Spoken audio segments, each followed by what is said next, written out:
ధ్యానం చేద్దాం.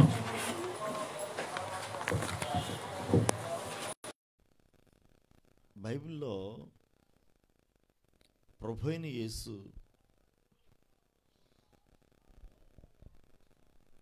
కొందరును చూచి నన్ను వెంబడించమన్నాడు. మిమ్మును నేను మనుషులను పట్టు జాలర్లుగా చేతును అని చెప్పుకొచ్చాడు. వెంబడించమన్నాడు. మనుషులను పట్టే జాలర్లుగా చేస్తాను అన్నాడు. వెంబడించుచున్న వారిని శిష్యులు అని మనం పిలుచుకున్నాం. నమ్మకంగా వెంబడించారు, విడువక వెంబడించారు. నమ్మకంగా మనస్ఫూర్తిగా ప్రభుని ఎవరైతే ఆయన్ని వెంబడిస్తూ వచ్చారో వారి జీవితాలను తరచి చూస్తే ఆశీర్వాదకరంగాను మహిమకరంగాను ప్రభు మార్చినట్లుగా, అనేక ఆత్మలకు ఆశీర్వాదకరంగా ఉన్నట్లుగాను మనం లేఖనాల్లో చూడగలుగుతాం. యేసయ్యను చాలామంది వెంబడించారు. ఆయన ఎక్కడికి వెళ్ళినా సరే జన సమూహములు ఆయన వెంబడించినట్లుగా మనం చూస్తాం. జన సమూహాలు ఆయన వెంబడించాయట. లెక్కింపలేనంత మంది ఆయన వెంబడిస్తూ వచ్చారు. లెక్కించలేనంత మంది ఆయన వెంబడించుకుంటూ తిరిగారు. ఒకానొక సమయంలో మీరు ఎందుకు నన్ను వెంబడిస్తున్నారో నాకు తెలుసు, రొట్టె ముక్కల కోసం అన్నాడు. చేపల కోసం, రొట్టెల కోసం మీరు నన్ను వెంబడిస్తున్నారు అన్నాడు కొంతమందిని.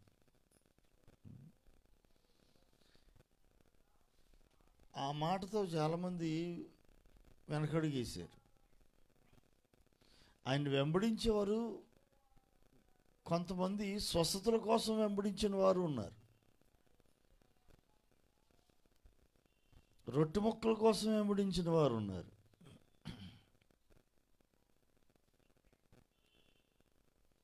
కఠినమైన బోధన వినలేక కొంతమంది ఆగిపోయారు.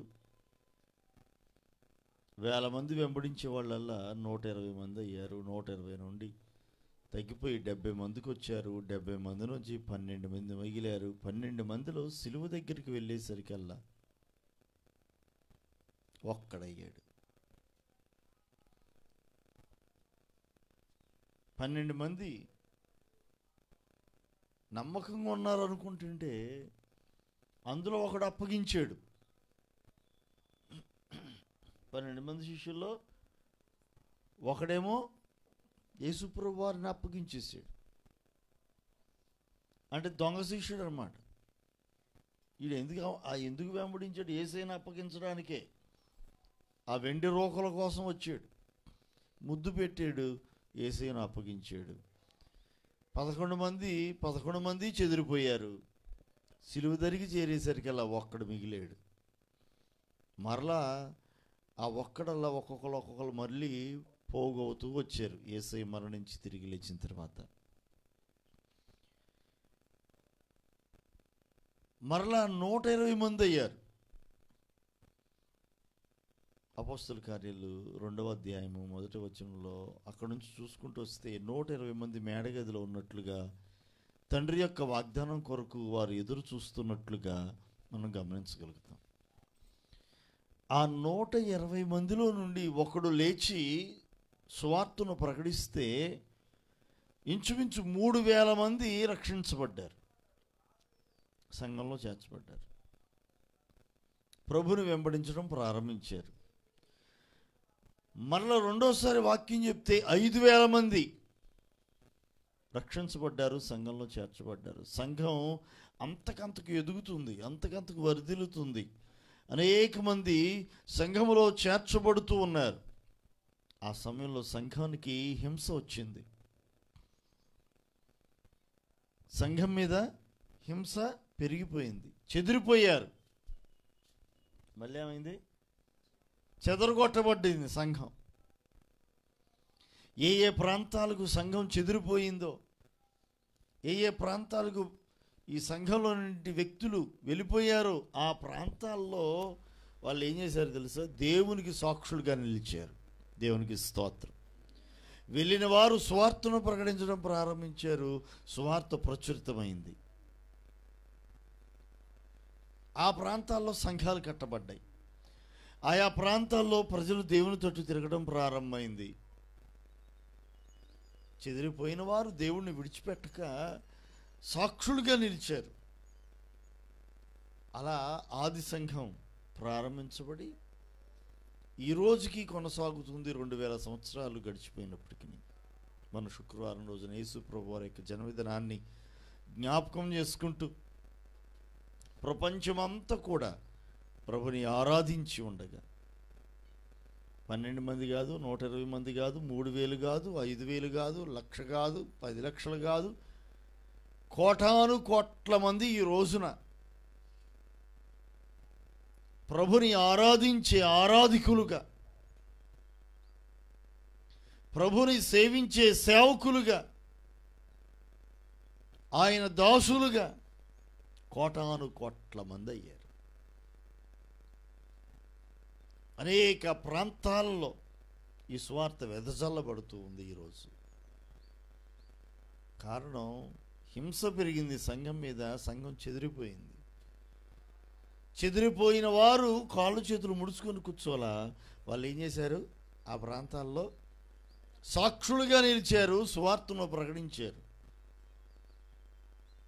మా ప్రార్థన కూడా అది. సంఘంలోని బిడ్డలు ఏ ప్రాంతాలకు వెళ్తారో వారి ద్వారా సువార్త అక్కడ వ్యాపించాలి. దేవునికి మహిమ కలుగునుగాక. వారిని బట్టి ఆ ప్రాంతాల్లో దేవునికి మహిమ రావాలి. ఇది మా ప్రార్థన.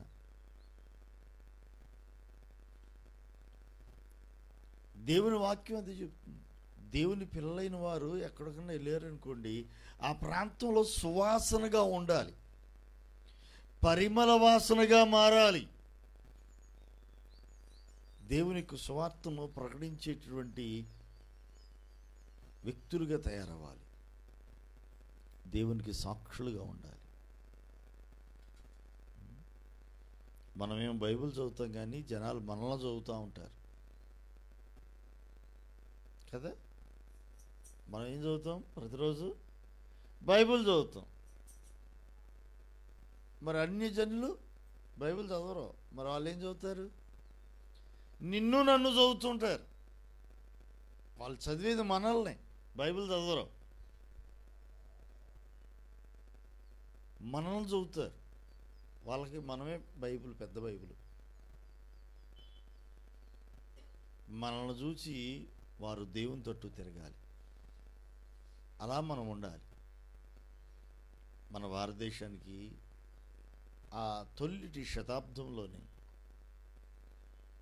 యేసుప్రభు వారి యొక్క శిష్యుల్లో ఒకడైనటువంటి తోమ ద్వారా సువార్త, క్రీస్తు సువార్త మన దేశానికి వచ్చింది.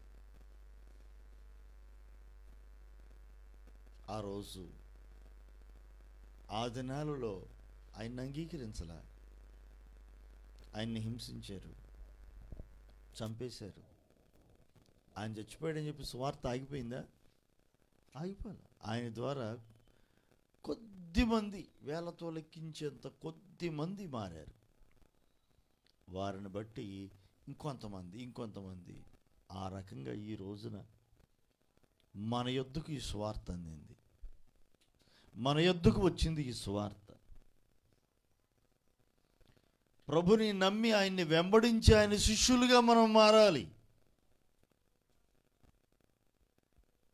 యేసయ్య పరలోకానికి ఆరోహణమై వెళుతూ చెప్పిన మాట కూడా అదే. మీరు వెళ్ళి సమస్త జనులను నాకు శిష్యులుగా చేయండి అన్నారు యేసయ్య. మనం ప్రభుని వెంబడించే వారమై ఉండాలి. మన జీవితాలను ఆయన ధన్యకరంగా మార్చుతాడు. ప్రభుని వెంబడించే వారిగా ఉండాలి. సువార్తను వెంబడించే వారమై ఉండాలి. వాక్యమును వెంబడించే వ్యక్తులుగా మనం ఉండాలి. సేవకుని వెంబడించే వ్యక్తులుగా మనం ఉండాలి. మన జీవితాలు దీవెనకరంగా మారుతాయి. బైబిల్ గ్రంథంలో, పాత నిబంధన గ్రంథంలో కనుక మనం చూసినట్లయితే,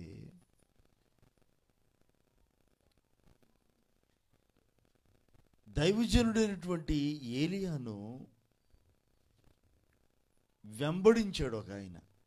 ఏలియాను వెంబడించాడు. చాలామంది ఆ రోజుల్లో శిష్యులు ఉన్నారు, ప్రవక్తల శిష్యులుగా పిలువబడిన వారు చాలామంది ఉన్నారు. ఆ దినాల్లో కూడా బైబిల్ స్కూల్స్ ఉన్నాయి. ప్రవక్తల పాఠశాల అని రాయబడి ఉంది బైబిల్లో. ఏ పాఠశాలట? ప్రవక్తల పాఠశాల. ఆ దినాల్లో ప్రవక్తల పాఠశాలలో ఉన్నాయి. దేవునికి స్తోత్రం. శిష్యులు ఉన్నారు. అలా దైవజనులను వెంబడించినటువంటి ఒక వ్యక్తి ఉన్నాడు. నమ్మకంగా వెంబడించిన వ్యక్తి ఆయన గురించి రాసి ఉంది. ఒక్కసారి చూద్దాం. రాజుల గ్రంథంలో 2వ గ్రంథంలో ఆయన గురించి రాసి ఉంటుంది.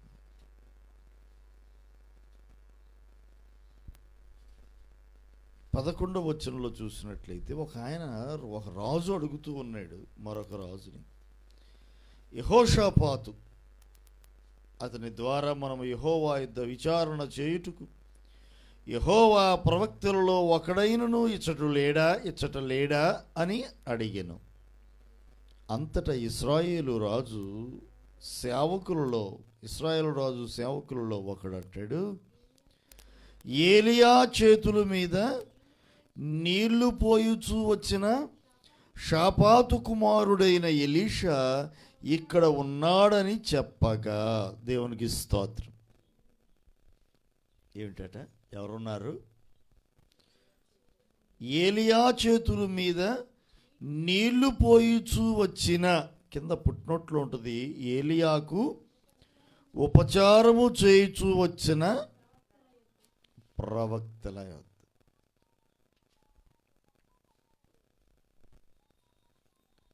దైవజనుడైనటువంటి ఏలియాకు ఉపచారము చేయుచున్నాడు.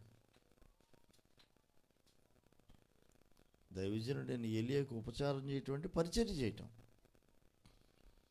ఆయన్ని వెంబడించాడు నిజంగా అని కనుక చూస్తే 2వ అధ్యాయంలో చూస్తే ఏలియా అంటాడు, యెహోవా సుడిగాలి చేత ఏలియాను ఆకాశమునకు ఆరోహణము చేయింపబోవు కాలమున ఏలియాయు ఎలీషాయు కూడి గిల్గాలు నుండి వెళ్ళుచుండగా ఏలియా అంటున్నాడు, యెహోవా నన్ను బేతేలునకు పొమ్మని సెలవిచ్చున్నాడు కనుక నీవు దయచేసి ఇక్కడ ఉండమని ఎలీషాతో అనను. అప్పుడు ఎలీషా అంటున్నాడు, యెహోవా జీవముతోడు నీ జీవంతోడు నేను నిన్ను విడువనని చెప్పగా వారిద్దరూ బేతేలునకు ప్రయాణము చేసిరి. బేతేలులో ఉన్న ప్రవక్తల శిష్యులు ఎలీషా యొద్దకు వచ్చి, నేడు యెహోవా నీ యొద్ద నుండి నీ గురువును పరమునకు తీసుకొని పోవునని నీ వెరుగుదువా అని ఎలీషాను అడుగుగా. విన్నారా? భలే విచిత్రమైన మాట ఇక్కడ వినబడుతుంది. బేతేలులో ఉన్న ప్రవక్తల శిష్యులు. ఎవరు వీళ్ళు? ప్రవక్తల శిష్యులు. ఎంతకీ ఆ ప్రవక్త ఎవరు? ఈ శిష్యులు ఎవరు? ఈ ప్రవక్త ఎవరు? ఎంతకీ సపరేట్గా ఇంకో ప్రవక్త ఉన్నాడా? ఏలియా కాకుండా వేరే ఇంకెవరైనా ఉన్నారండి? ఇంకెవరు లేదు. ఏలియానే ఆయన.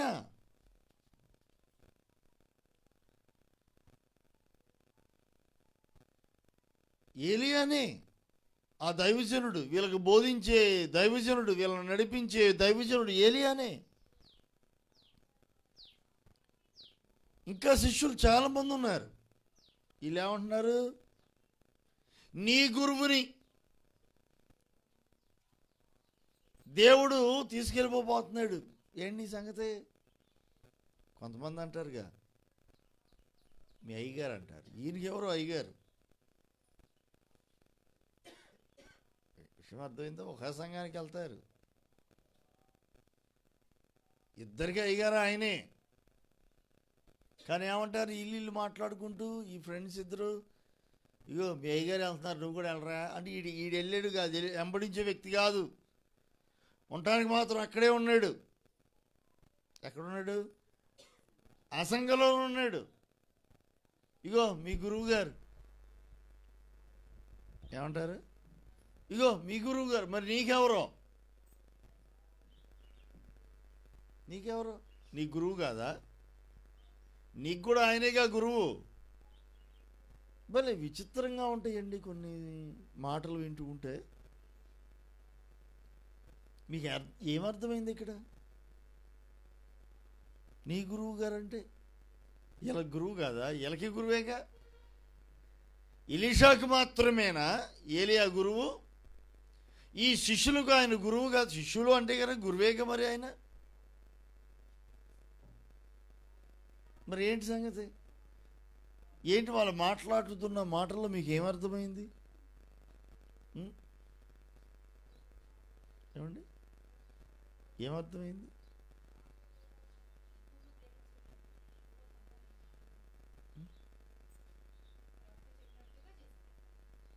అసలు విడువక ఉంటాడు. ఏలియానేమో అందరి గురువే, కానీ అందరిలో ఎలీషా నమ్మకంగా వెంబడించాడు. Praise the lord. అందరూ శిష్యులే. ఏదో సామెత ఉంటుంది చూసారా, పురుషులందు పుణ్య పురుషులు వేరయ్యా.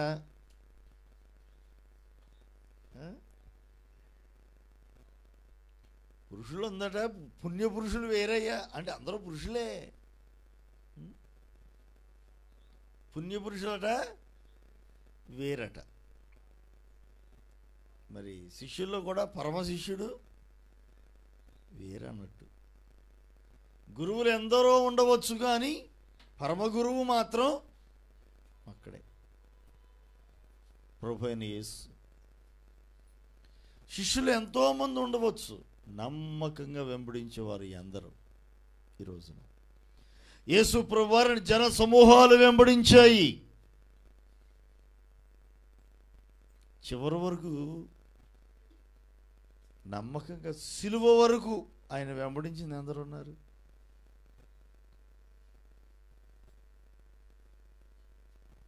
అందరూ విడిచిపెట్టారు. చివరికి మళ్ళీ ఒకడే జాయిన్ అయ్యాడు. చివరి సిలువ దగ్గరికి వచ్చేసరికి ఒక్కడు కనపడ్డాడు, ఒక శిష్యుడు. మళ్ళీ ఆ ఒకడి నుంచి మళ్ళీ అలా అలా అలా మళ్ళీ పెరుగుతూ ఈ రోజున ప్రపంచవ్యాప్తంగా ప్రభుని వెంబడించే శిష్యులు కోటాను కోట్ల మంది ఉన్నారు. జన సమూహములకు జనములయ్యారు, గొప్ప జనములయ్యారు. ప్రభుని వెంబడించేవారు గొప్ప జనమైంది. ఇందులో నమ్మకంగా ఆయన వెంబడించేది అందరూ. ప్రభు రాకడ రోజున తేలిద్ది.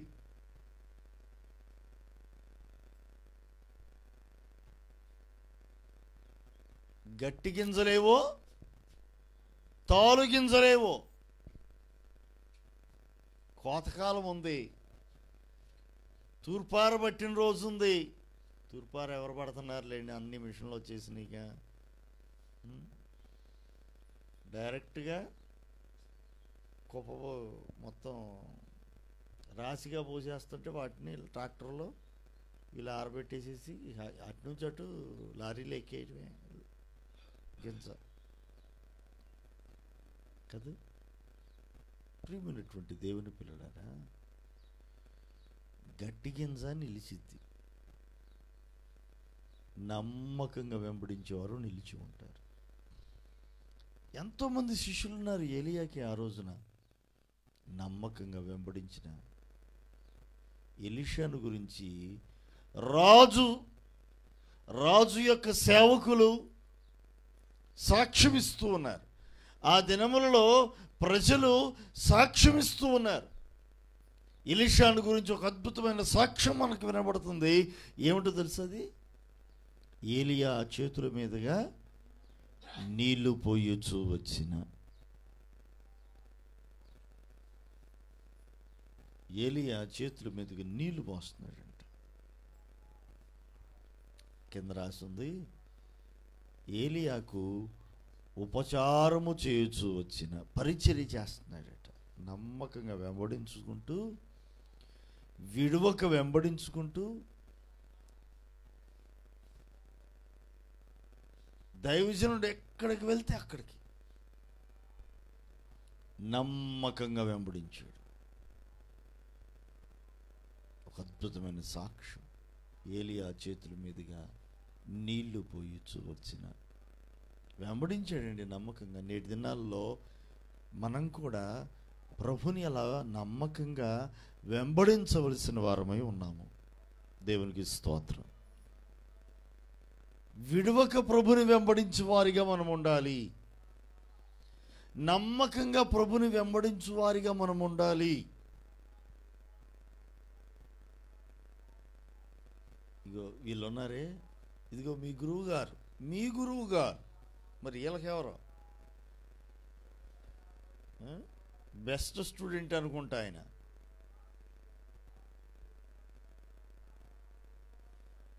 మీకేలే గురువు, మాకు కాదులే. నీకే ఆయన గురువు, మాకు కాదు. మీ గురువు గారు, మీ అయ్యగారు. మరి వీళ్ళకెవరో? వీళ్ళకి ఆయనేగా అయ్యగారు. మరి కొంతమంది విచిత్రంగా మాట్లాడుతూ ఉంటారు. మరి ఇది అసూయతో మాట్లాడతారో, మరి ఏ మనసుతో మాట్లాడుతూ ఉంటారో మరి నాకైతే తెలియదు. కానీ ఎలీషా ఎలా అయితే సాక్ష్యం పొందుకున్నాడో, నీ మటుకు నీవు కూడా అట్టి రీతిగా నీవు సాక్ష్యము పొందుదువుగాక. ఉపచారము చేయాలి, పరిచర్య చేయాలి, నమ్మకంగా దేవునిని వెంబడించే వ్యక్తిగా ఉండు. దేవుడు నిశ్చయంగా ఆ ప్రతిఫలమును నీకు దయచేయునుగాక.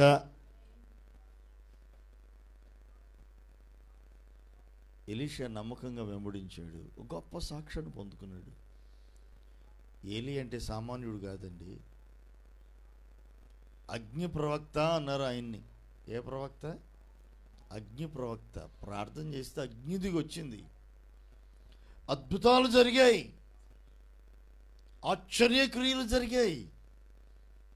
గనుడైన గొప్ప దైవ సేవకుడు ఆయన, రోషం కలిగినటువంటి దైవజనుడు. ఏలియా సామాన్యుడు కాదండి, దేవుని కొరకు రోషంగా నిలవబడిన వ్యక్తి ఏలియా. అలాంటి వ్యక్తిని వెంబడించిన వాడు ఎలీషా. నేనంటాను, అందుకే పరిగెత్తేవాడి వెనక పరిగెత్తాలి, పరిగెత్తోలుగా ఉండాలి.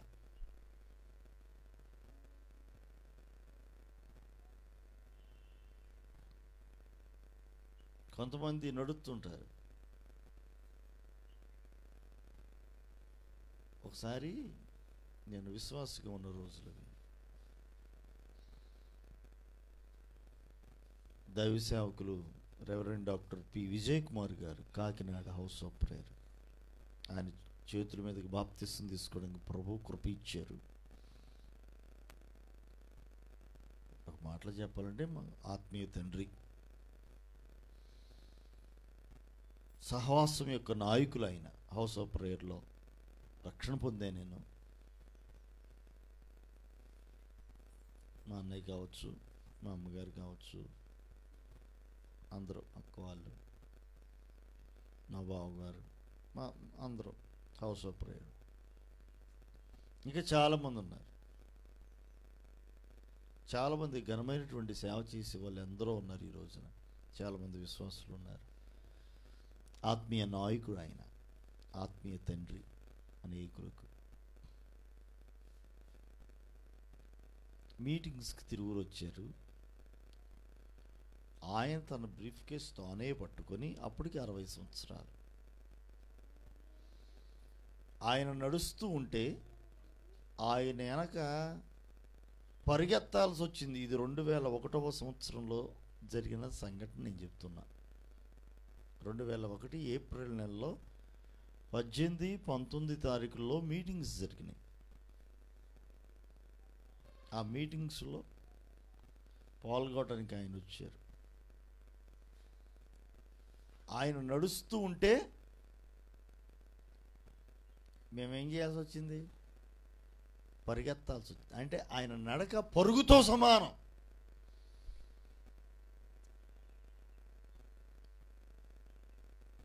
మనకేమో పరుగుతో సమానం. ఆయన నడుస్తూ ఉంటే అంత వేగంగా నడిచేవారు. దేవుడు ఈ రోజుకి కాకినాడలో బలంగా వాడుకుంటున్నారు. ఘనమైన సేవ చేస్తున్నారు. వేల మంది విశ్వాసులు కలిగినటువంటి గొప్ప సంఘం కాకినాడలో, పెద్ద సంఘం. ఈ రోజున వారి కుమారుడు సేవలోనికి వచ్చారు. ఇంకా సేవను విస్తృతంగా జరిగిస్తున్నారు. మరి ఎక్కువగా వందల సంఘాలైనవి ఈ రోజున. దేవునికి మహిమ కలుగును గాక. ఇంకనూ దేవుడు మంచి ఆరోగ్యాన్ని ఇచ్చి సేవకుని యొక్క కుమారుణ్ణి, వారి కుటుంబాన్ని, సేవకురాలు కూడా ఘనమైనటువంటి సేవ స్త్రీల మధ్యలో జరిగిస్తూ ఉన్నారు. సంఘ పరిచర్యలో ఆ కుటుంబం అంతా కూడా ఉంది. వారి కుమార్తె, అల్లుడు గారు, వారందరూ కూడా ఘనమైన సేవ చేస్తున్నారు. ఆయన పరుగెత్తుతూ, ఆయన నడుస్తూ ఉంటే పరిగెత్తాలి అంటే అంత వేగంగా ఉండేవారు, అంత చురుకుగా ఉండేవారు. ఆయన అంత వేగంగా నడుస్తుంటే మనం అడుగు వేసుకుంటూ వెళ్తున్నాం అనుకోండి, ఎట్లా ఉంటుంది? పరిగెత్తేవడానికి ఎవరు ఉండాలట? ఆ రేంజ్ అందుకు తగ్గట్లుగానే ఉండాలి. ఒకవేళ మనం ఇప్పుడు ఆయన వేగాన్ని నేను రీచ్ అవ్వలేను, మరి ఏం చేయాలి? ఇప్పుడు నేను నా వంతు నేను ప్రయత్నం చేయాలిగా. నా వల్ల కాదులే, నేను నడుతున్నా, నా నడక నాది, ఆయన నడక అయిందే అనుకుంటే నేను ఎక్కడో వెనక మిగిలిపోతాను, ఆయన ముందుకు వెళ్ళిపోతారు. వెంబడించుడు అంటే అది కాదు. వెంబడించడం అంటే అది కాదు. ఏదో రకంగా ఆయన రీచ్ అవ్వాలి, చేరాలి. ఆ రకంగా నేను కూడా ఉండాలని మనం కూడా మాడిఫై చేసుకోవాలి మన పద్ధతుల్ని. ఈరోజు నేను నడుస్తా, నా వెనకొచ్చేవాళ్ళు పరిగెత్తాల్సిందే.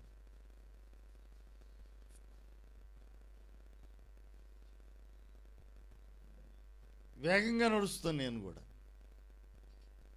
నాతో పాటు వచ్చేవాళ్ళు ఒకవేళ ఆ వేగంగా నడవలేకపోతే కనుక పరిగెత్తాల్సిందే, తప్పదు. అంటే వేగంగా నడవాలి అనేది చాలా వేగం, చాలా చురుకు.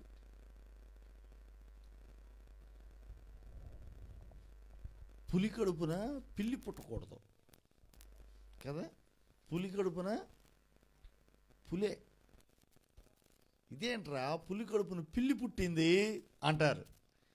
అరే ఎక్కడన్నా ఉందా ఇది? పులి కడుపున పిల్లి ఎక్కడన్నా పుట్టిద్దా? మరి ఎందుకు వచ్చిందో ఈ సామెత? ఏమండి, సింహం కడుపున సింహం పిల్ల పుట్టకపోతే ఏది పుట్టిద్దండి అని కొంతమందిని గురించి అంటారు. పులి కడుపున పులి పుట్టకపోతే ఏం పుట్టిద్దండి అంటారు మరికొందరిని గురించి. ఇంకొంతమందిని చూస్తే పులి కడుపున పిల్లి పుట్టిందారా అంటారు. ఎందుకన్నారు ఈ మాట? పులి కడుపున పిల్లి నిజంగా పుట్టిద్దా? గౌక్కుని చూస్తే కనుక పులి పిల్ల, పిల్లి పిల్ల రెండు ఒకలాగానే ఉంటాయి. గౌక్కుని చూస్తే రెండు ఒకలాగానే ఉంటాయి. కానీ పులి పులే, పిల్లి పిల్లే. అదొక్కసారి కనుక గర్జించిందంటే అడవి మొత్తం దద్దరిల్లిపోవాలి.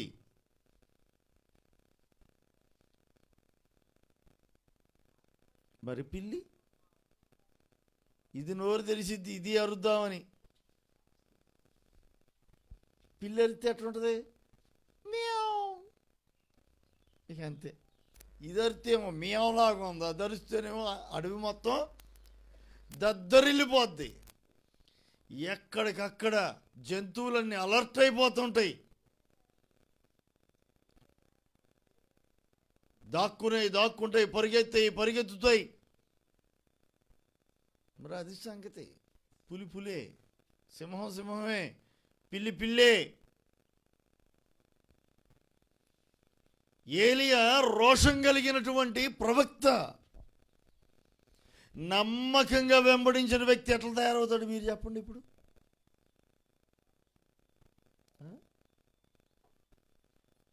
అదే రోషం ఇతనిలో కూడా ఉంటుంది. Praise the Lord. రోషం కలిగి ఉండాలి ప్రభు కొరకు. మనం నీవు నిజముగా ప్రభుని వెంబడిస్తూ ఉన్నావా? ప్రభు కొరకు నీవు నిలబడాలి. ఏలియాను వెంబడించు వ్యక్తివేనా? అందరూ వెంబడించలేరుగా. వెంబడించలేని వాళ్ళు వెనక నుండి అనే మాటలు ఇయ్యే. నువ్వు వెళ్ళయ్యా, మా వల్ల కాదులే, ఆయన మీ గురువు గారులే, మా వల్ల కాదులే అంత ఆ రకంగా పరిగెత్తడం. ఇప్పుడు వీళ్ళు ఆయన పరిగెత్తుతూ ఉంటే వీళ్ళు పరిగెత్తలేక నెమ్మదిగా నడుస్తూ ఉంటారు. ఎవరో ఉంటారు అరాకొర, ఒకళ్ళో ఇద్దరో, వీళ్ళు ఏం చేస్తారు, పరిగెత్తుతారు. అప్పుడు అంటారు ఏమని అనుకున్న వాళ్ళు, వెళ్ళయ్యా పరిగెత్తు, నువ్వేలే, మాదేముందలే, నువ్వే లేలు అని అని అని అని తర్వాత అంటారు మీ గురువు గారు అన్న దగ్గరికి వస్తారు. ఏమంటారు చివరికి ఎక్కడికి వస్తుంది వ్యవహారం, చివరికి మీ గురువు గారు. ఎందుకు వచ్చింది ఈ మాట?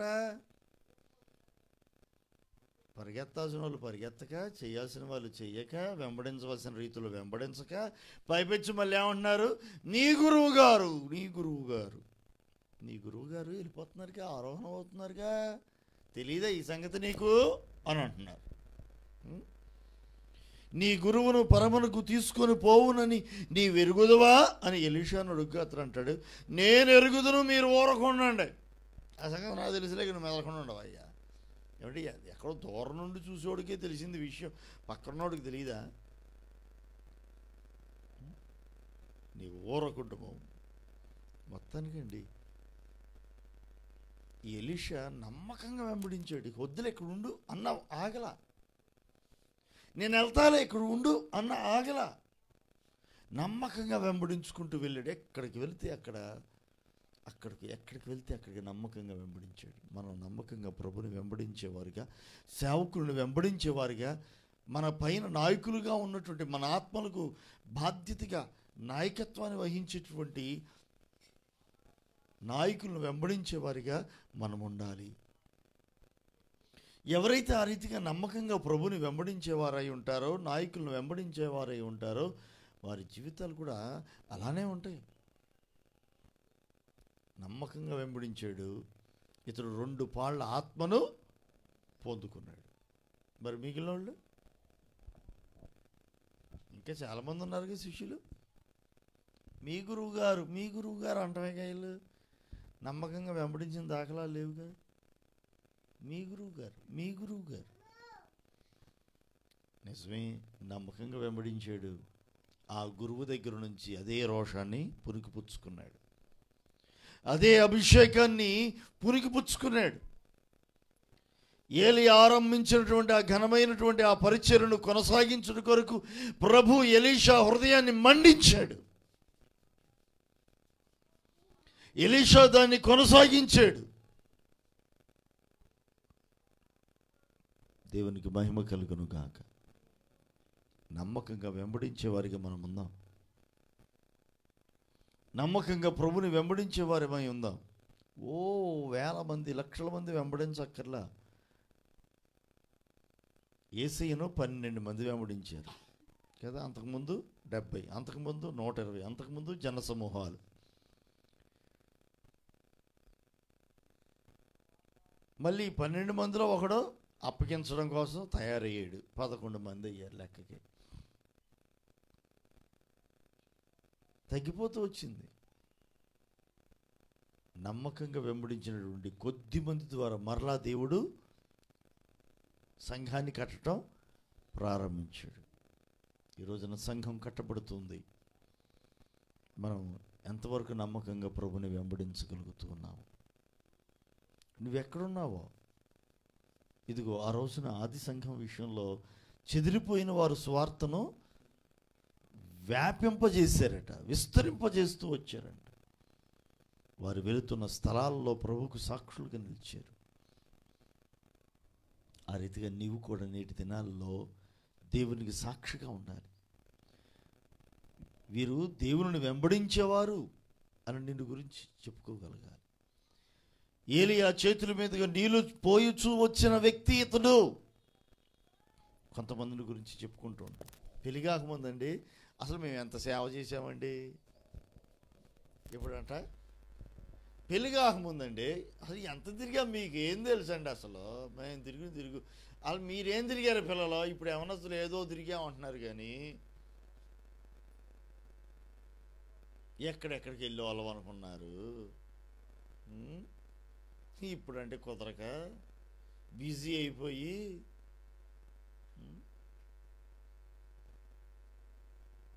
ఎక్కడెక్కడ ప్రార్థనలో, బళ్ళు మీద, ఆటోల మీద, ట్రాక్టర్ల మీద, నడిచి కాలనడికన సైకిళ్ళ మీద. అబ్బో ఎంత ఉద్యమం అనుకున్నారండి. వెరీ గుడ్, స్తోత్రం. మరి ఇప్పుడు సంగతి ఏంటి? కొనసాగుతుందా ఈ వెంబడింపు? బ్రేక్ వేసావా? ఇదిగో సంవత్సరపు చివరిలోనికి వచ్చాం మనం. నువ్వు ఎలా వెంబడిస్తున్నావు అని ఒకసారి స్వపరిశీలన చేసుకో. ప్రభుని నువ్వు ఎలా వెంబడిస్తూ ఉన్నావు? ఇదిగో ఇది 2020వ సంవత్సరపు చిట్ట చివరి ఆదివారపు ఆరాధన. మరొక ఆదివారం కలుసుకున్నామంటే అది మరొక సంవత్సరం, నూతన సంవత్సరమే.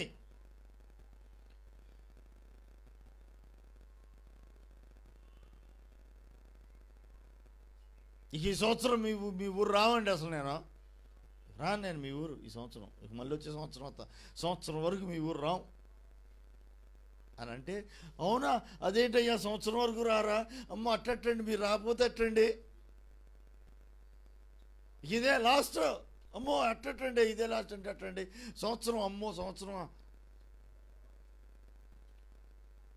నిన్న ఫోన్లో సంభాషణ అన్నమాట ఇది. వస్తే ఒకసారి వస్తాం అంతే ఈ సంవత్సరంలో, ఇక మళ్ళీ సంవత్సరం వరకు రాం. వస్తే ఒకసారి వస్తాం అంతే ఈ సంవత్సరం, ఇక మళ్ళీ ఈ సంవత్సరం, వచ్చే సంవత్సరం మళ్ళీ సంవత్సరానికి అనేసరికల్లా అమ్మో అమ్మో సంవత్సరం ఇంకేం రోజులు ఈ సంవత్సరం ముగియడానికి? ఇంకో 4-5 రోజులు అంతేగా. వచ్చే సంవత్సరం అంటే 2021. ప్రియమైన దేవుని పిల్లారా, మరొక నూతనమైన సంవత్సరం కొరకు లోకమంతా సిద్ధపడుతూ ఉంది. మనమే కాదు, 31st నైట్ మనమే కాదుగా మనం ఆరాధన చేసుకుంటాం. కొంతమంది పార్టీలు చేసుకుంటారు. ఏ పార్టీ వాళ్ళు ఆ పార్టీలకు ఉంటారు, దేనికి ఉండేవాళ్ళు దానికి ఉంటారుగా. దేనికి ఉండేవాళ్ళు దానికి ఉంటారు. కొంతమంది ముగ్గులు వేసుకుంటూ, కొంతమంది మందు పార్టీలు చేసుకుంటూ, ఇంకొంతమంది విందు పార్టీలు చేసుకుంటూ, కొంతమంది దేవుని సన్నిధిలో ప్రార్థనల్లో ఇట్లా ఆయా రకాలుగా సంబరాలు జరుపుకుంటారు. మనకు తెలుసు, కులము, మతము, జాతి భేదములు లేకుండా అందరూ చేసుకుంటారు న్యూ ఇయర్. ఏదేమైనప్పటికీ కూడా మరొక నూతనమైన సంవత్సరం రాబోతుంది. ఈ పాత సంవత్సరం ఎట్లా గడిచిపోయింది, కరోనా పేరుతో గడిచిపోయింది. అసలు కొంతమంది పాటల రాగాలు కూడా మర్చిపోయి ఉంటారు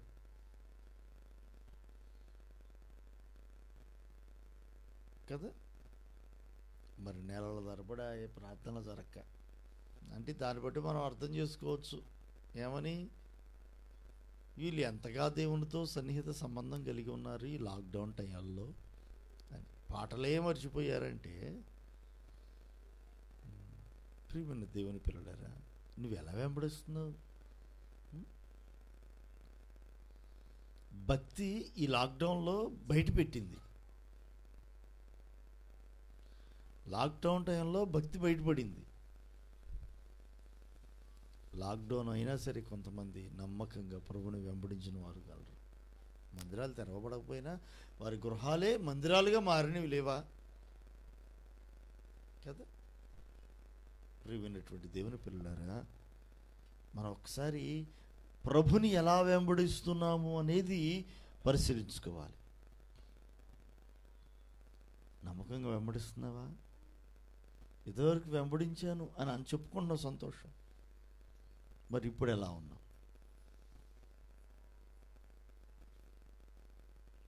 ఇదివరకు ఒక ఆమె సాక్ష్యం చెప్తూ ఉంది. సాక్ష్యం చెప్పడం అంటే మామూలుగా కలిసినప్పుడు చెప్తూ ఉంది, అమ్మా ప్రార్థనకి రావచ్చు కమ్మా అని పాస్టమ్ గారు అడిగితే, అని నవ్వింది ఒక నవ్వు. నవ్వు అంటది కదా. ఇప్పుడు దేవుణ్ణి విడిచిపెట్టేసి లోకంలో కలిసిపోయారన్నమాట. మాకేం తెలుసు ఈ సంగతులన్నీ. అమ్మ ప్రార్థనకి రావచ్చు కమ్మా, దేవుణ్ణి నమ్ముకోవచ్చు కదా అని వాళ్ళకి సువార్తను చెబితే, నాకండి పెళ్ళి కాకముందండి అసలు మా చర్చి నేనేనండి మొత్తం ఊడిసేది. మా చర్చి మొత్తం కూడా ఊడిసి, బూజులు దులిపి, మొత్తం ఊడిసి, పట్టాలు వేసి, కుర్చీలు మొత్తం శుభ్రం చేసి, మైకులు హలో హలో అని చెప్పేసి మొత్తం రెడీ చేసి పెట్టింది నేనే. ఎప్పుడు? పెళ్ళి కాకముందు. పెళ్ళి అయిందండి, ప్రార్థనకి వెళ్ళటానికి కుదరలేదండి, వీలు లేదండి. నేను ప్రార్థనకి వెళ్ళేదాన్నేనండి. మా అమ్మ వాళ్ళు ప్రార్థనకి వెళ్తారు, మా నాన్న వాళ్ళు ప్రార్థనకి వెళ్తారు. ఇక నేనే ఇక ఆసక్తి ఇక అట్లా తగ్గిపోయింది. మీకేమో నేను ప్రార్థన ఏంటో నాకు తెలియదు అన్నట్టుగా మీరు అనుకుంటున్నారు అని చెప్తుంది ఆమె.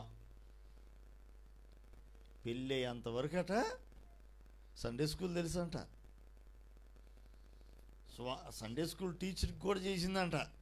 అబ్బా, అంటే ఒక పెళ్ళి కాకముందు సండే స్కూల్ టీచరు, పెళ్ళి అయ్యాక ఏమవ్వాలి? అమ్మగారు అయితే అయింది, అవ్వపోయిందిలే. కానీ ఒక నమ్మకమైన విశ్వాసంగా ఉన్న చాలు. అసలు నమ్మకంగా ప్రభుని వెంబడించే వ్యక్తిగా తన భక్తిని కాపాడుకుంటూ ముందు కొనసాగినట్టయితే బాగుండి. ఏమైపోయింది మరి?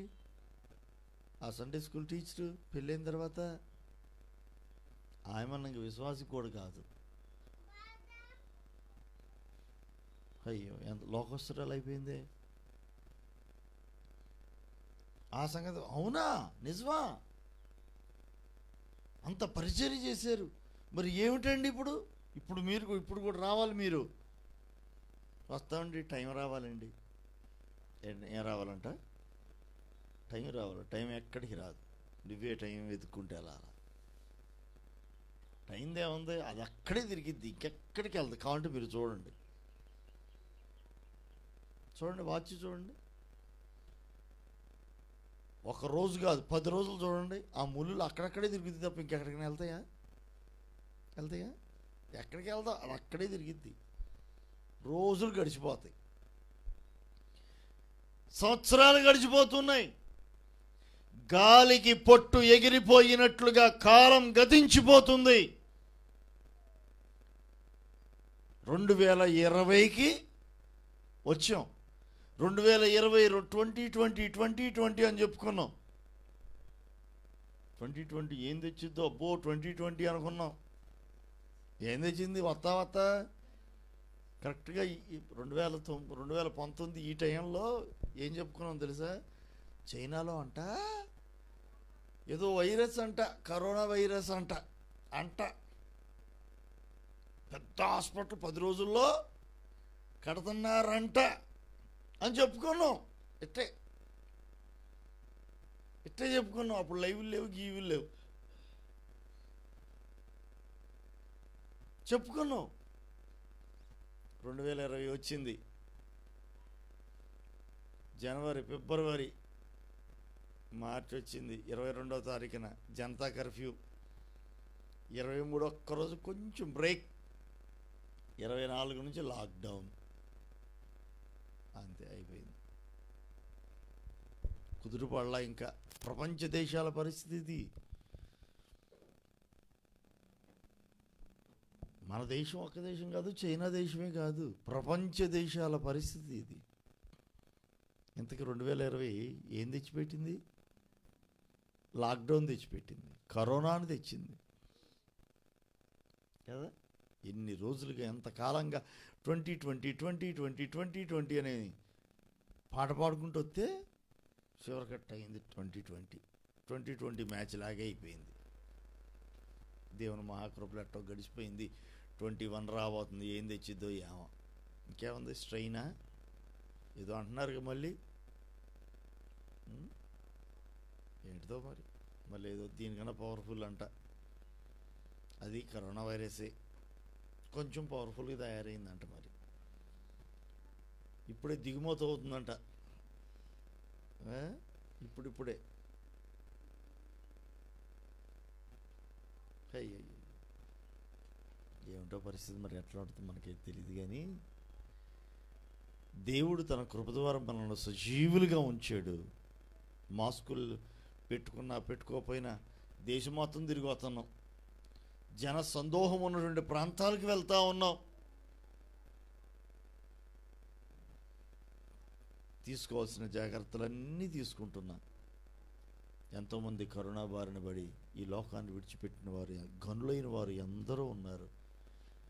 మన ఘనత కాదు, మన గొప్ప కాదు, మన బలం కాదు, మన శక్తి కాదు, మన సామర్థ్యం కాదు, మన తెలివితేటలు కాదు, మనం ఏదో గొప్పలమో మంచోళమని కాదు. కానీ దేవుని ఉచితమైన కృప నిన్ను నన్ను ఈ 2020వ సంవత్సరపు డిసెంబర్ నెల చివరి ఆదివారం రోజున నిలిపింది. Praise the lord.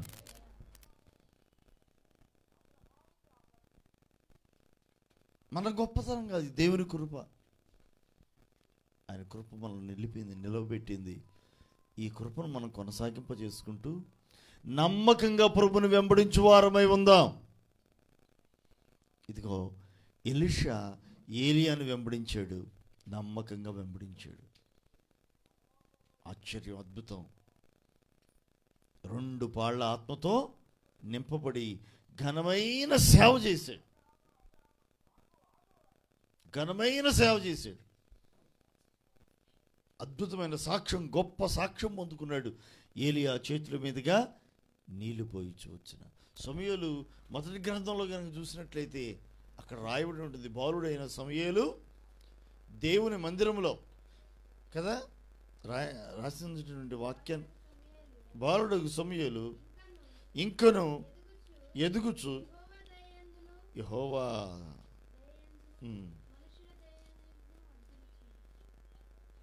బాలుడైన సమూయేలు ఏలి ఎదుట యెహోవాకు పరిచర్య చేయుచుండెను. ఏంటంట? బాలుడైన సమూయేలు ఏలి ఎదుట యెహోవాకు పరిచర్య. ఈ ఉపచారం ఎవరికి? దేవునికి. చేయుచున్న పరిచర్య ఎవరికి? దేవునికి. దైవజనుడి ఎదుట దేవునికి పరిచర్య. దేవునికి పరిచర్య, మనుషునికి కాదు.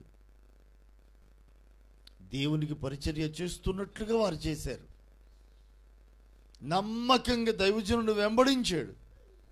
నాకు ఇక్కడ భలే విచిత్రమైనటువంటి సంగతి కనపడుతూ ఉంటుంది. మీకు కనపడే ఉంటుంది, నాకేముంది, అక్కడ ఉన్నదేగా కనపడేది. నేనేది చూశాను మీరు అదే చూస్తున్నారు. నేనేం చదివాను మీరు అదే చదివేది. మీరేం చదువుతున్నారు నేను అదే చదువుతున్నాను. దైవజనుడు ఏమిటి? ఏలికి 2 కుమారులు ఉన్నారు. ఆ 2 కుమారులు భ్రష్టులు అయిపోయారండి. అక్కడే పెరిగాడు సమూయేలు. ఇతడు తన బ్రతుకు దినములన్నిట ఇశ్రాయేలులకు న్యాయాధిపతిగా ఉండెను. Praise the Lord. ఎలా ఉన్నాడట చూడండి, ఎంత గొప్ప సాక్ష్యం ఇది. 7వ అధ్యాయం 15వ వచనం చూడండి. సమూయేలు తాను బ్రతికిన దినములన్నీ ఇశ్రాయేలీయులకు న్యాయాధిపతిగా ఉండెను.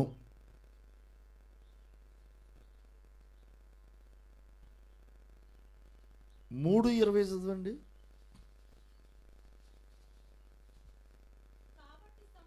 కాబట్టి సమూయేలు యెహోవాకు ప్రవక్తగా స్థిరపడినని దాను మొదలుకొని బేర్షెబా వరకు ఇశ్రాయేలులందరూ తెలుసుకొనిరి. Praise the lord. ఇక్కడేమో ప్రవక్త, అక్కడేమో న్యాయాధిపతిగా ఇశ్రాయేలులకు న్యాయాధిపతి, chief judge, supreme court chief judge అని చెప్పుకుంటాంగా. జడ్జీలు చాలామంది ఉంటారు, చీఫ్ జడ్జి మాత్రం ఒక్కలే ఉండేది. ప్రధాన న్యాయమూర్తి చీఫ్ జడ్జి.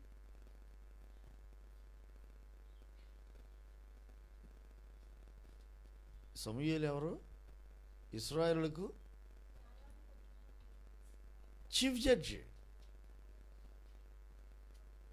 ప్రధాన న్యాయమూర్తి అన్నట్టు, న్యాయాధిపతిగా ఉన్నాడు లక్షలాది మంది ప్రజలకు. రాజు కూడా ఈయన దగ్గరకు వచ్చి ప్రవక్తగా ఉండెను. ప్రజలు చెప్పుకుంటున్నారు గొప్ప ప్రవక్త అని.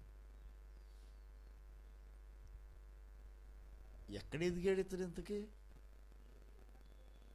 ఏలి ఎదుట యెహోవాకు పరిచర్య చేయొచ్చు దేవుని మందిరములో ఎదిగాడు. దైవజనుని నమ్మకంగా వెంబడించాడు. దేవుడు ఇతనిని ప్రవక్తగాను న్యాయాధిపతిగాను స్థిరపరిచాడు. నమ్మకంగా వెంబడించాడు. మరి ఏలీ కుమారులు అసలు వాస్తవానికి ప్రధాన యాజకత్వం ఎవరి చేతికి అందించబడాలి? ఇక్కడ నుంచి ఏలీ దగ్గర నుంచి అతని కుమారులకు వెళ్ళాలి. నమ్మకంగా వెంబడిస్తే ఒకవేళ న్యాయాధిపతికి వాళ్ళు అవ్వాల్సిందేమో, ప్రవక్తలుగా వాళ్ళు స్థిరపడాల్సి వచ్చేది. కానీ వాళ్ళు వెంబడించాల. ఎవరు వెంబడించారు? వీళ్ళేమో మా నానేగా, ఏంటి మా నానేగా, అయ్యగారు ఎవరో మా నానేగా అనుకుంటే ఏమి లేదు, ఏముండదు. నానైతే అవ్వచ్చు, అన్నైతే అవ్వచ్చు. ఎవరైనా ఇంతకీ దైవజనుడు. దైవజనుడు కాబట్టి నమ్మకంగా ఏం చేయాలి? వెంబడించాలి, అంతే. మా అక్కేగా, అక్క అయితే అవ్వచ్చు కాక సేవకురాలు, అంతే అంతే. మోషే మీద సనిగారు ఎవరో? ఇశ్రాయేలే కాదు, ఒకానొక టైంలో అహరోను మిరియాము. దేవుడు ఊరుకున్నాడా? ఊరుకోలే. కారణం మా తమ్ముడేగా అనుకున్నారు వీళ్ళు. దేవుడు అయితే అవ్వచ్చేమో కానీ అతను నా సేవకుడు అన్నాడు. మా నానేగా అనుకున్నారు వీళ్ళు. ఎవరు? ఏలీ కుమారులు. మా నాన్నగా మా ఇష్టం అనుకున్నారు. నీకు నాన్న, నాకు కాదు. నమ్మకంగా దైవజనుడిని వెంబడించాల్సిందే. నానైనా అంతే, అమ్మాయినా అంతే, కొడుకైనా అంతే, కూతురైనా అంతే. నమ్మకంగా వెంబడిస్తే మేము అనుకుంటున్నాం మా పిల్లలిద్దరు కూడా దేవుని ఘనమైన సేవ చేయాలి అని మేము అనుకుంటున్నాం. వారు నమ్మకంగా కనుక వెంబడించారా, దేవుడు ఆ పరిచర్యను వారికి అప్పగిస్తాడు. దేవుడు వారికి ఒక పరిచర్యను అప్పగిస్తాడు, ఘనమైన సేవను చేసే కృపను ఇస్తాడు. మేము కొంత చేస్తున్నాం, మా మటుకు మేము చేస్తాం. మించిన పరిచర్యను దేవుడు వారికి అప్పగిస్తాడు. అలా దేవుడు చేయాలని మేము కోరుకుంటున్నాం. అలా మీరందరూ ప్రార్థన చేస్తున్నారు. దేవునికి స్తోత్రం. వారు వెంబడించాలిగా. ఏం చేయాలి? వాళ్ళు వెంబడించాలిగా. కొంతమంది అంటారు నేను సేవ చేయను, మా నాన్న చేస్తాను, నేను చేయను, నా వల్ల కాదండి బాబు, ఆ పోట్లు నేను ఎక్కడ పడాను. ఏంటంట? ఎవరు అన్నారు తెలుసా? పిల్లలు. మా వల్ల కాదండి బాబు. ఒకవేళ ఈ లైవ్ చూస్తున్న వారు ఒకవేళ ఎవరైనా ఉన్నారేమో, సేవకుని పిల్లలు జాగ్రత్త. ఏలీ కుమారులు అవుతారు, జాగ్రత్త.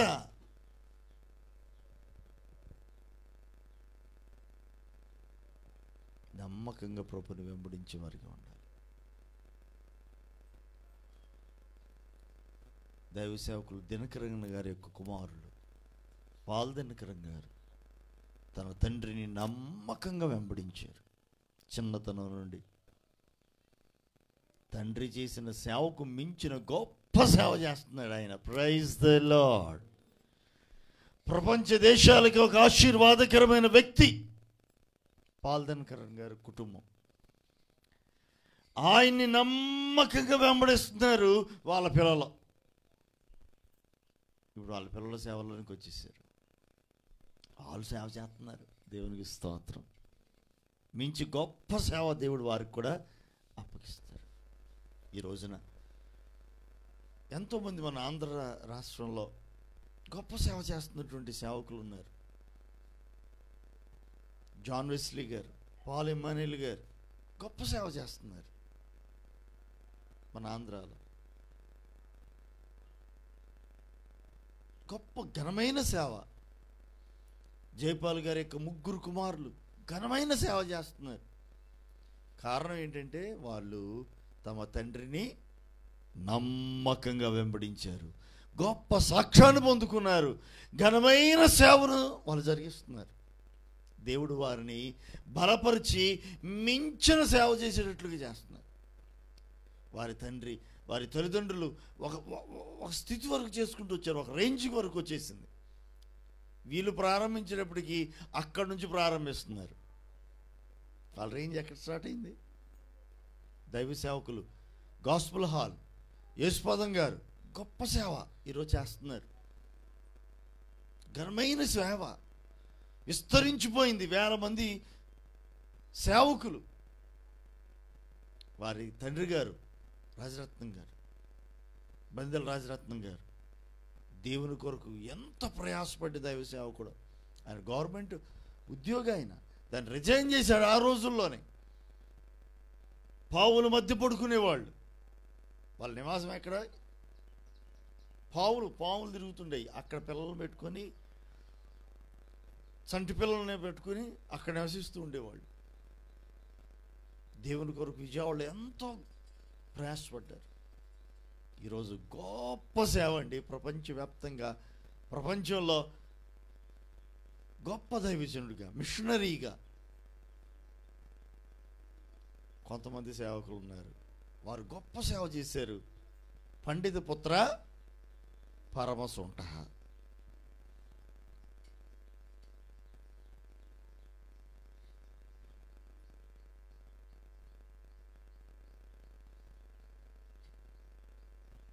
తండ్రి గొప్ప సేవ చేశాడు.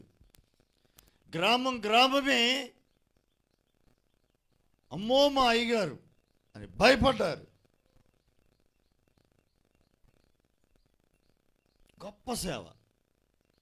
ఈరోజు కూడా వెనకటోళ్ళం కదలేస్తే అమ్మో మా అయ్యగారండి అమ్మో అంటారు. వాళ్ళ పిల్లలను కూడా అయ్యగారని పిలుస్తున్నారు, కానీ ఒక్కరు కూడా సేవారంగంలో లేరు. కొంతమందిని అయితే తిడుతున్నారు. ఆ పిల్లల్లో, ఆ కొడుకుల్లో కొంతమంది కొడుకుల్ని ఏం చేస్తున్నారు? తిడుతున్నారు. సరైన సాక్ష్యం లేదు. కారణం వెంబడించక. అలానే దేవుడు ఆ సేవనేమి, ఆ గ్రామాన్ని, ఆ ప్రజల్ని దేవుడు విడిచిపెట్టలా. ఆయన చేసాడు సేవ. దాన్ని కొనసాగించే వాళ్ళు ఎవరు లేకుండా పోయారు. సేవ ఏమైనా ఆగింది అనుకున్నారా? ఆయన చేసింది మూతపడిపోయింది. ఆ తదుపరి దినాల్లో మరొకరిని దేవుడు పంపాడంతే. దేవునికి స్తోత్రం. పరిచర్య మాత్రం, సంఘాన్ని మాత్రం, ఆత్మలు మాత్రం ప్రభు విడిచిపెట్టల. గ్రామాన్ని ప్రభు విడిచిపెట్టల. కానీ ఆ తండ్రి చేసిన సేవను కొడుకులు కొనసాగించినట్టయితే బాగుండేది, గొప్పగా ఉండేది, ఆశీర్వాదకరంగా ఉండేది. కారణం ఏంటంటే నమ్మకంగా తండ్రిని వెంబడించక. నేను ఇప్పుడు మా పిల్లలు ఇద్దరికి చెప్తామంటే వీళ్ళకి చెప్పిన వీళ్ళకి ఇప్పుడు ఏం అర్థం కాదు. చిన్నపిల్లలకా జాగ్రత్త అబ్బాయి, లైవ్ తీయటం మాత్రమే కాదు, నమ్మకంగా వెంబడించు అని చెప్దామంటే అర్థం చేసుకునే వయసు కాదుగా.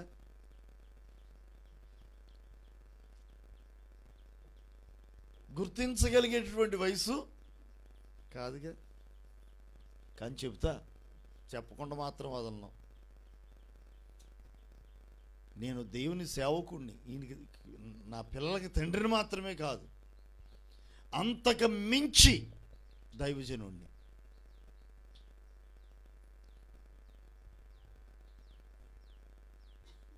ఆ వయసు వచ్చినప్పుడు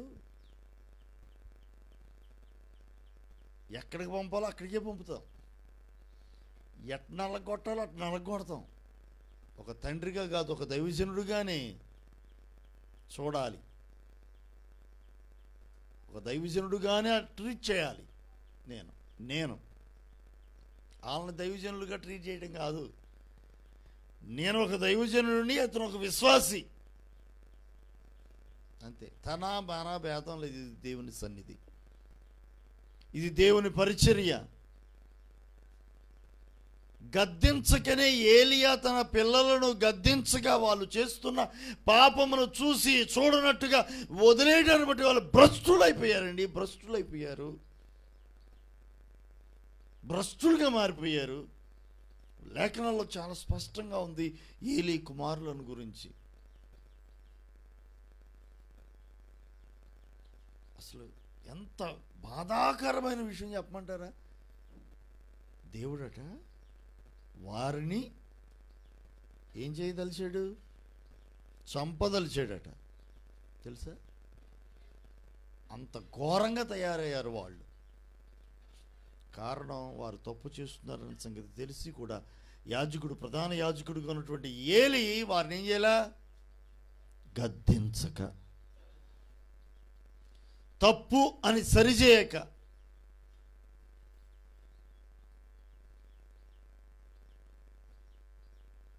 అలా ఉండకూడదు. గద్దించకపోతే అంతేగా, ఏలీ కుమారులు ఎట్టో అంతేగా. నాకు మాత్రం ఈ విషయంలో అది చదివినప్పుడల్లా వణుకు పడుతుంటుంది. అమ్మో ప్రభువా, నీవు నాకు ఇచ్చిన పిల్లలు అలా ఉండకూడదయ్యా అని ప్రార్థించుడు తప్ప, ప్రభు నీ చేతుల్లో పెడుతున్నానయ్యా, నీవు పెంచాలి, మా పెంపకం ఏముందయ్యా, మా వంతుగా మేము ప్రార్థన చేస్తున్నాం, నడిపిస్తున్నాం, మీ కృపలో నడిపించండి, మీరు ఎదిగింప చేయండి అని ప్రార్థించుడు తప్ప ఏం చేయగలం? వెంబడించుటని దాని గురించి చెబుతూ ఉన్నాను. ఏలీ కుమారులు తండ్రిని వెంబడించాల. అదే స్థలంలో అదే ఏలీని వెంబడించాడు సమూయేలు.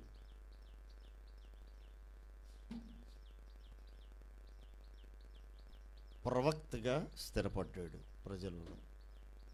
యెహోవా ప్రవక్త, దీర్ఘదర్శి అని స్థిరపడ్డాడు, పిలువబడ్డాడు. ఇశ్రాయేలులకు న్యాయాధిపతిగా బ్రతుకు దినములన్నిటా ఉన్నాడు. ఏలీ కుమారులు అకాల మరణం పాలయ్యారు. వారి జీవితం ముగింపు బాధాకరంగా అయిపోయింది, అవమానకరంగా మిగిలిపోయింది వారి జీవిత సాక్ష్యం. మనకు ఒక హెచ్చరికగా మిగిలిపోయారు ఏలీ కుమారులు. నమ్మకంగా దైవజనుడిని వెంబడించాలి. ఇక్కడ తండ్రా కొడుక కాదక్కడ, దేవునిని నమ్మకంగా వెంబడించుట అనేదే ముఖ్యం. అది నువ్వు ఎలా వెంబడిస్తున్నావు అనేదే ముఖ్యం. నువ్వు నమ్మకంగా వెంబడించగలిగితే నీ తల్లిదండ్రులు సేవకులే కానక్కర్లా, నీ తల్లిదండ్రులు విశ్వాసులు కానక్కర్లా, నమ్మిన నీవు నమ్మకంగా వెంబడించగలిగితే దేవుడు నిన్ను నిలవబెట్టుకుంటాడు. దేవునికి అందుబాటులో ఉండు, నమ్మకంగా వెంబడించే వ్యక్తిగా దేవుడు నిన్ను బలపరుస్తాడు, దీవెనకరంగా మారుస్తాడు.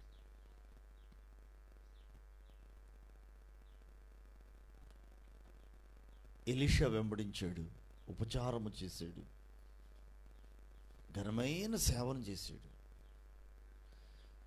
యేసు ప్రభువుని వెంబడించారు శిష్యులు, ఘనమైన సేవను చేశారు. అటు ఇటుగా వెంబడించాడు, మనసులో దుర్బుద్ధి పెట్టుకొని చెట్టుకి ఏలాడాడు. మిగిలిన వాళ్ళు ఏం తక్కువ కాదు. వీళ్ళు వెంబడించారు, వీళ్ళు సిలువకు వేలాడారు. కానీ వీళ్ళు వేలాడిన విధానం వేరు, అతడు వేలాడిన విధానం వేరు. వీళ్ళేమో 11 మంది ప్రభువుకు హతసాక్షులయ్యారు. అందులో ఒక వ్యక్తి నిండు వృద్ధాప్యంలో దేవుడు పిలుచుకుంటూ వెళ్ళాడు అనుకోండి. ఆ 11 మందిలో మిగిలిన 10 మంది మాత్రం ప్రభు కొరకు హతసాక్షులయ్యారు. ప్రభు కొరకు అంతవరకు నమ్మకంగా బ్రతికారు. వేలాది మందిని ప్రభు తట్టు తిప్పారు. అందులో ఒక వ్యక్తి తోమ మన భారతదేశానికి వచ్చి స్వార్థను ప్రకటించారు. ఆ స్వార్థ ఈరోజు మన వరకు చేరింది.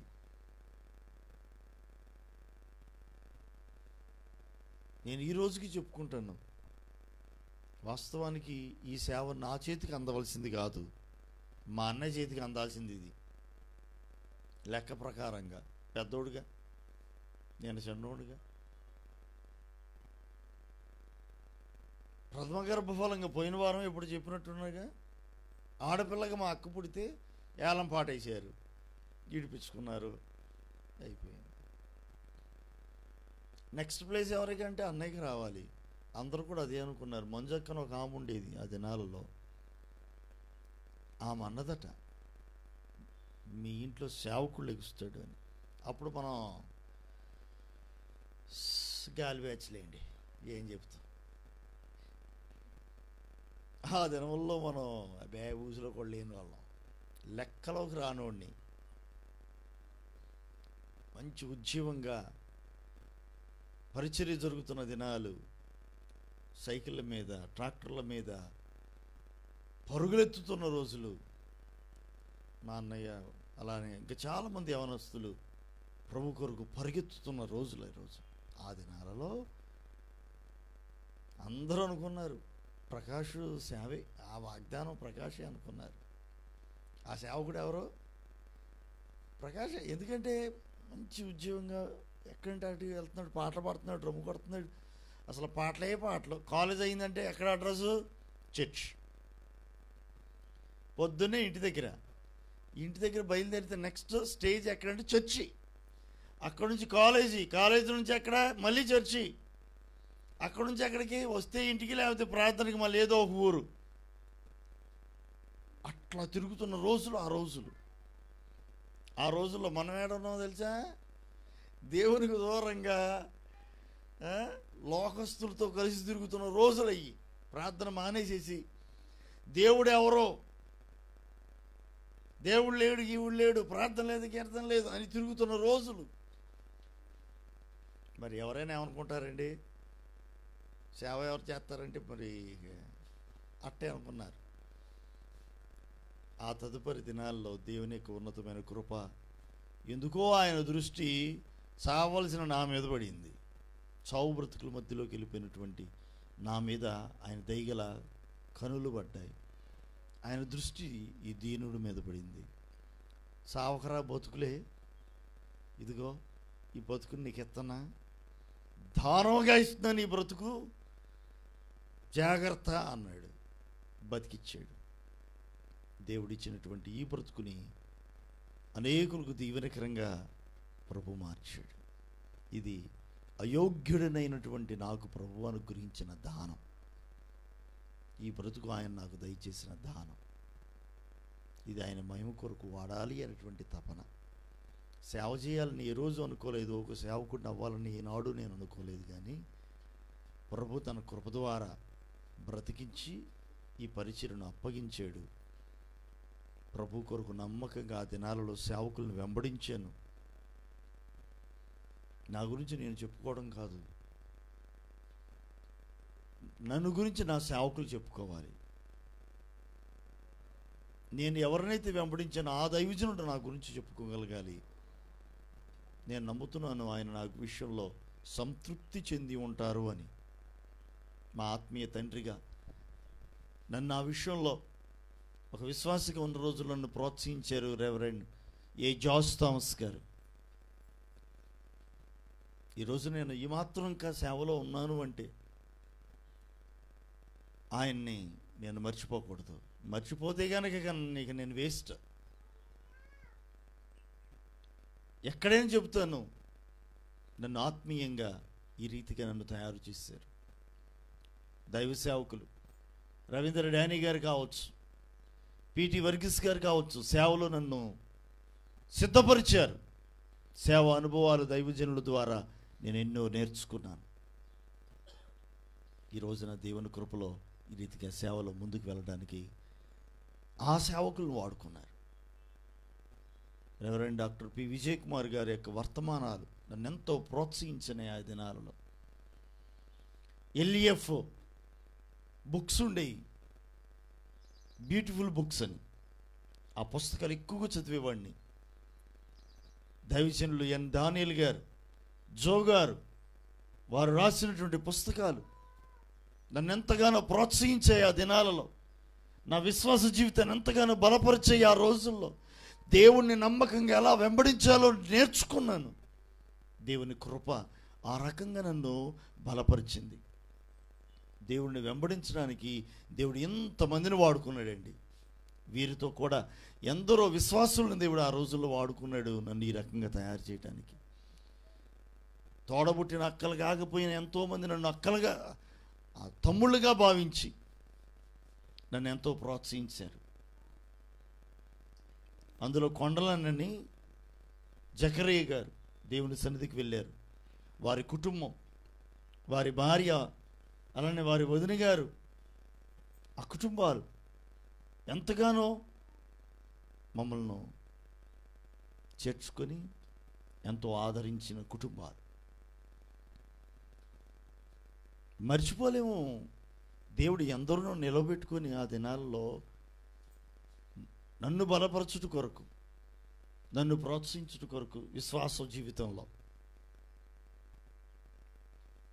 ఏదేమైనప్పటికీ కూడా ప్రభుని వెంబడించుటలో వెనుదీక ముందుకు కొనసాగి కృపనిచ్చారు. నా యొక్క ఆశ ఒక్కటే,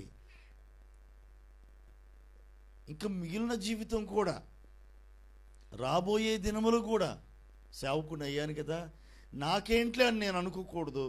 నాలోనికి గర్వం ఎక్కడ కూడా రాకూడదు, అతిశయం అనేది ఉండకూడదు. ఇంకను ప్రభుని నమ్మకంగా వెంబడిస్తూ ఈ సేవలో ముందుకు కొనసాగాలి అనేది నా తపన. విశ్వాసిగా ఉన్న రోజుల్లో నమ్మకమైన విశ్వాసిగా ఉండాలనుకున్నాను. సేవకుడు ప్రభు నడిపించాడు, సేవలో కూడా నమ్మకంగా సేవ చేయాలి ఒక సేవకుడిగా అనేది నా తపన. ఆయన్ని వెంబడించాలి, ఆయన్ని ఘనపరచాలి, ఆయన్ని ఎత్తి చూపాలి. నా కొరకు, నా కుటుంబం కొరకు ప్రార్థన చేయండి. మీ అనుదిన ప్రార్థనలో మీ యొక్క సేవకునిగా, మీ ఆత్మీయ తండ్రిగా మమ్మల్ని ఎత్తిపట్టండి, ప్రార్థించండి. అందరి ప్రార్థనలు, ఎందరో ప్రార్థనలు మమ్మల్ని ఈ రీతిగా నిలుపుతున్నాయని నేను నమ్ముతూ ఉన్నాను. అదే సమయం యందు మీకు చెబుతున్నాను, ఒక దైవజనుడిగా నమ్మకంగా ప్రభుని వెంబడించండి. ఇదిగో సంవత్సరం గడిచిపోతుంది, మరొక నూతన సంవత్సరం మన కొరకు ఎదురు చూడబోతుంది. మరలా ఆదివారం రోజు కూడుకున్నాము అంటే అది 2021 క్యాలెండర్ మారిపోయింది, సంవత్సరం మారిపోతుంది. మన ఎదుటినటువంటి ఈ కొద్ది దినాలు ఒక బలమైన తీర్మానంతో, ప్రభువా నమ్మకంగా నేను నిన్ను వెంబడిస్తాను, నన్ను బలపరచయని ఎవరికి వారం వ్యక్తిగతంగా ప్రార్థన చేసుకుందాం. మన జీవితాలు ప్రభువుకు అర్పించుకుందాం. అటు కృపను ప్రభు మీ అందరికీ దయచేయును గాక.